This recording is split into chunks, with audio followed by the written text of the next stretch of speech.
j'aimerais qu'on revienne quand même un peu sur le Dakar, quand même, parce qu'il y a déjà eu une victime, hein, vous avez vu sur le bord de la route. Et ça, c'est une chose, finalement, qu'on n'arrivera jamais à résoudre. Surtout qu'il n'y a pas de route. Quand c'était des petits Africains, ça allait, c'était pas grave. Mais là, c'est des Argentins. C'est ça le problème.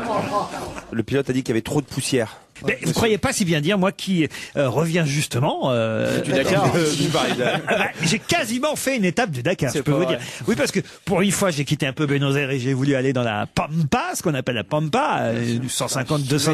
Quoi? Je t'imagine dans la Pampa. T'avais ton grand chapeau de gaucho avec 3 boys qui t'éventent. Mais non. Un Bermuda, une chaussette haute, des Timberland. Mais pas du tout. Il a quitté le Havre pour la Pampa d'Argentine. Pas du tout, justement. Alors, je quitte la capitale pour aller dans une estancia, comme on appelle ça, voilà. Et alors, il faut prendre la route et tout. Et là, le chauffeur s'arrête et puis il dit, bah non, moi, je ne peux pas aller plus loin. On lui demande pourquoi on peut pas aller plus loin. Et il nous explique que, avec la pluie qui est tombée pendant la nuit, on va s'enfoncer dans la piste, que c'est pas praticable, qu'il faut un 4x4 pour. Et là, il te plante là. Non, là, il appelle les Argentins de la fameuse estancia. Et comment ça se termine? Donc je suis tombé sur la seule estancia où le propriétaire était gay. Non. Comme par hasard. Comme par hasard. Il a un très bon tour opérateur. Oh là.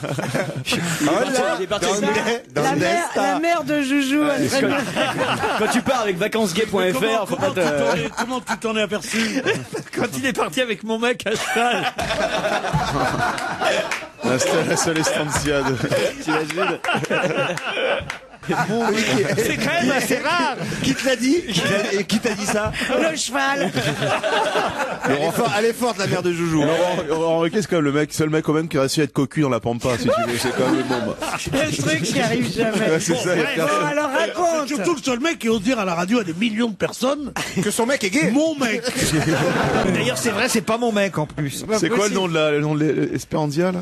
Estancia, c'est une sorte de ferme. Estancia, Tu c'est sens comme le seul truc où il se déguise en Zoré, en sergent Non, Garcia. tu sais, non, vraiment, Estancia, c'est comme une fazenda au Brésil. La ferma de los pedos. Là, bien sûr. C'est le nom là-bas. Avec des loups très malsains. C'est pas méfié, t'es pas. La fermade de ce pédo. Bon, vas-y alors, merde. Tu nous laisses. Il fait 15 000 kilomètres pour ça nous coûte un maximum parce que c'est nous qui payons son voyage pour trouver une tente dans la Pampa. Non, mais sérieusement. Mais va dans. Mais c'est pas ma faute. C'est pas ta faute. Alors, Comment je pouvais imaginer tous ces gauchos argentins? comment tu es planté donc au bord de la route? T'attends un 4x4. Pas de gros mots, pas de gros mots. Dans la casa homosexuelle. Alors, je suis au début de la piste, là. Et, ah non, mais j'ose même plus raconter la suite. J'en peux plus, vas-y. Et là, on attend dans une gaz oil, essence, là, dans une station-service. Il y a un pompiste avec un short en jean. Il y a un pompiste qui arrive en short en jean moulant avec des grosses chaussures. Avec un Marcel plein de cambouis. On attend pendant 1 heure, 1 heure et demie, et là arrive une voiture avec des, comment on dit, des roues. Des bodybuilders. Mais non. Un 4x4. Avec des klaxons. Des 4 roues motrices. Mais avec 4 roues motrices. Voilà. Et là, enfin, nous voilà partis pour 1 heure et demie de route sur une piste, mais dans laquelle on s'enfonçait. Il faisait tellement chaud, on était obligé, mais on pouvait pas baisser les vitres parce qu'autrement, on avait comme si on avait plein de merde sur. Ça arrive souvent, ouais.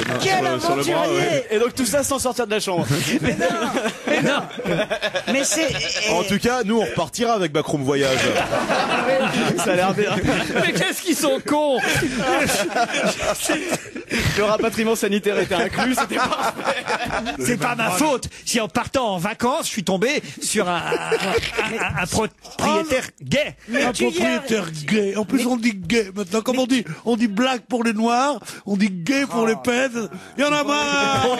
Rappelons les choses comme elles sont. Ma petite fille qui a 12 ans, elle me dit, Pierrot, je voudrais te demander, pourquoi est-ce que tous les couturiers, les coiffeurs, il y a tellement de gays? Ah, vous avez demandé ça? J'ai dit parce que ce sont des gens très fins, très artistiques. D'ailleurs, dans tous les métiers de l'art, on en a vu.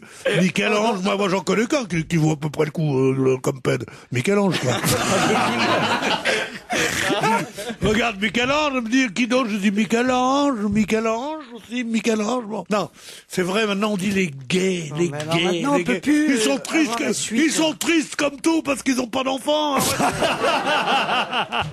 Bon, et c'était tout. Alors voilà, on t'a tiré de ta boue et on t'a Tout ça amené- pour dire que je les comprends, les concurrents du Dakar.